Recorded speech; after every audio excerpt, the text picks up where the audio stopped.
Ayan, stop by muna tayo para ano, nang walang bayabas dito sa ano parte ni na Sir Enzo.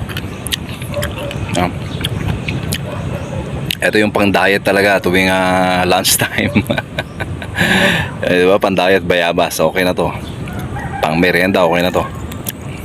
Ayan, so na-delete natin yung vlog natin nung nakaraan. Ito, tungkol sa ito napakagandang puno na nandito sa harapan ni na Sir Enzo. Ayan, oh. O, diba?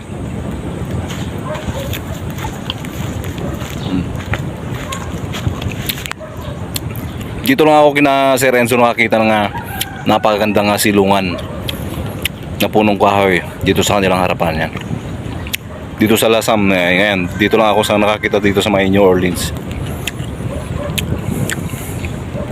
Alright, no, alright. Ang gandang lilim pag napakainit yung panahon. Ayan, oh.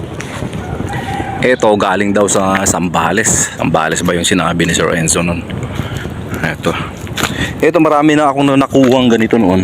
Sabi niya baka pwedeng ito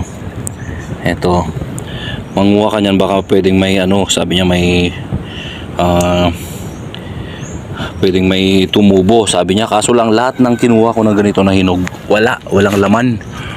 Ayun, oh. Napakaganda. Ang gandang silungan na pag mainit yung panahon. Ayan, oh, yung kahoy, yung puno niya. Nakalimutan ko na kung ano yung sinabi niya, ano, yung pangalan nitong punong to. Yan. Hindi ba suwabe? Suwabing yan pag mainit yung panahon. Oh, di ba? Ayan, oh. Napakatibay na sabitan ng mga duyan. Alright, no, alright. Oh, ha? Oh. Oh, di ba? Ang ganda sanang magtanim sa harapan ng ganito para magkaroon din ng ganitong puno. Kaso wala eh. Hindi tayo nakapatubo kasi ito nga. Ito yung bunga niya, nahinog na, nalaglag na, kaso wala. Ayan, oh. Wala siyang ano, laman talaga. Ayan. So, yan. Shout out kay Sir Enzo. May pananim siyang ganito sa kanilang harapan. O, diba? Suwabe.